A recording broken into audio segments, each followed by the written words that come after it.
नमस्कार दोस्तों, साथियों, मैं केजरी बवाल। ईडी ने बुलाया, ईडी ने बुलाया, ईडी ने बुलाया, पता नहीं क्या तमाशा लगा रखा सुबह से इन लोगों ने कि गया नहीं गया नहीं गया नहीं। अच्छा, कोई जाना जरूरी था क्या? कोई मतलब खरीद लिया क्या मुझे? अच्छा, उन्होंने किस हैसियत से मुझे सम्मन भेजा? साथियों, मुझे अभी मैंने ये जवाब भेजा उनको कि आखिर आपने मुझे किस, मतलब उनकी हैसियत पे कोई डाउट नहीं है मुझे, उनकी हैसियत पे मेरे को किस हैसियत से भेजा है। भाई, दिल्ली का मालिक हूं मैं, दिल्ली का मालिक, दिल्ली के मालिक की हैसियत से बुलाया है कि मुझे सीएम के नाते बुलाया है, या फिर मुझे एक पार्टी के नेता के रूप में, पार्टी के मालिक के रूप में बुलाया? उन लोगों ने मुझे बताया नहीं। क्योंकि देखो दोस्तों, अब मैं किसी को बुला के लाऊं, घर से बुला लूं कि यार तू वहां पे आ जा, कोई दोस्त किसी को बुला लेता है, तो ऐसे तो नहीं जा सकते ना। उसको बताना पड़ता है कि शादी में चलना है, या किसी की मृत्यु पे चलना है, या कहीं दुख में जाना है, किसी को बताना पड़ता है। आदमी उसी के अकॉर्डिंग तैयार होता है। अब इन लोगों ने मुझे कुछ बताया नहीं। अगर ये मुझे बताएं कि भाई मुझे एक पार्टी का नेता होने की हैसियत से जाना है, तब तो मैं टोपी वोपी लगा के जाऊं दो दो।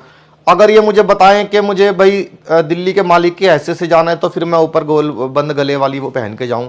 अब अगर दिल्ली के सीएम के नाते बुलाएं, तो फिर मैं पुरानी वो ये शर्ट जो मैं रात को तकिए के नीचे लगा के सो जाता हूं, काफ़ी बुसा देता हूं, फिर उस पर सुबह सुबह सस्ते वाले जूतों पे धूल की पॉलिश करता हूं, वैसे तैयार होकर जाऊँ। इन लोगों ने तो बताया ही नहीं, ऐसे बुला लिया मुझे जैसे मेरी कोई इज्जत ही नहीं है। दोस्तों, ऐसे तो नहीं बुलाना चाहिए ना इनको। फिर ये कहते हैं मैं गया क्यों नहीं। अच्छा, आप दिल पे हाथ रख के बताना लेफ्ट साइड में मैं क्यों नहीं गया। दोस्तों, मैं जाने के लिए मैंने मन बना लिया था एक बार, तो मैं घर से निकल भी गया। इतना प्रदूषण था दोस्तों, इतना प्रदूषण था कि मैं क्या करता वहां जाके। मुझे ही कुछ नहीं दिखाई दे रहा, इतना बड़ा सूरज मुझे नहीं दिखाई दे रहा, इतना बड़ा सूरज, इतना प्रदूषण है दिल्ली के अंदर। यानी कि मैं जो केंद्र सरकार की छोटी छोटी चीजें भी नोट कर लेता हूं, वो देख लेता हूं, जो चीजें हुई नहीं है उनके उनके भी देख के इल्जाम लगा देता हूं। दोस्तों, मुझे इतना बड़ा सूरज नहीं दिखाई दिया, तो ईडी को फिर हमारा कैसे पता लगता? जब मुझे नहीं दिखाई दे रहा, तो वो लोग कैसे देख पाते?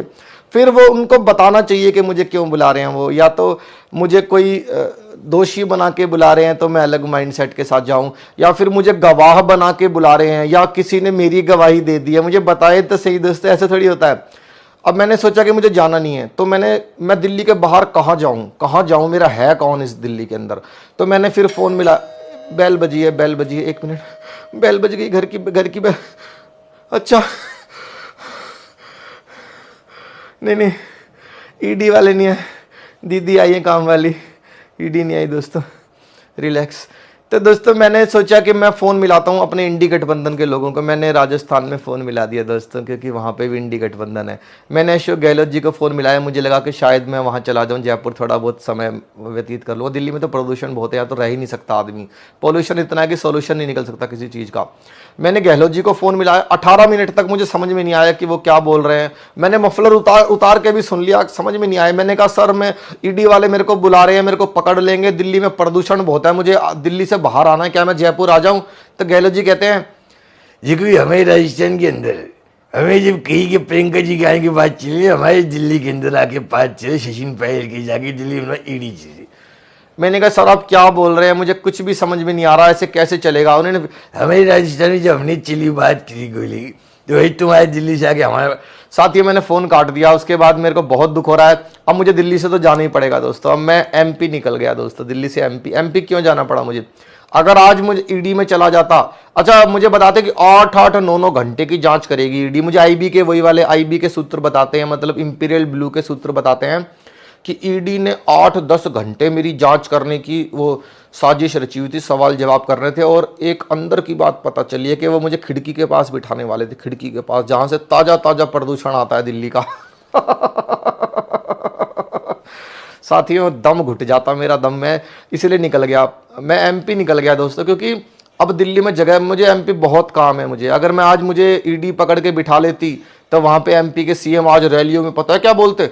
हमारे मध्य प्रदेश के अंदर अब दिल्ली से कुछ नेता आ रहे हैं, मुफ्तखोरी की नत लगा रहे हैं। मेरे प्यारे भाइयों बहनों, आपका मामा आपको, चिंता मत करो, आपका मामा आपको सुकून से रखेगा, दिल्ली वालों को चक्कर में मत पड़ो। इस तरह से वो लोग अपने रैलियों में कैंपेन करते। अब क्योंकि मैं दिल्ली का बेटा हूं और एमपी का मैं चाचा बन चुका हूं दोस्तों, आप दिल पे हाथ रख के बताना मुझे क्यों जाना है मुझे एमपी। आखिर रोहिंग्याओं और बांग्लादेशियों के लिए दिल्ली में जगह कम पड़ गई दोस्तों। आज पाकिस्तान वालों ने भी अफगानियों को निकाला है वहां से, वो कहां जाएंगे? भारत में नहीं जाएंगे, तो हमास वाले भी इधर आ सकते हैं। आखिर कहां से इतनी जमीन लेके आऊंगा मैं? अपनी छाती पे सबको थोड़ी ना बिठाऊंगा। तो मैं एमपी में कुछ ज़मीन देखने जा रहा हूँ दोस्तों, जीतना वितना तो है नहीं वहाँ पे, इसीलिए जा रहा हूँ कि वहाँ पे फिर उनके लिए कैंप्स बनाए जाएं।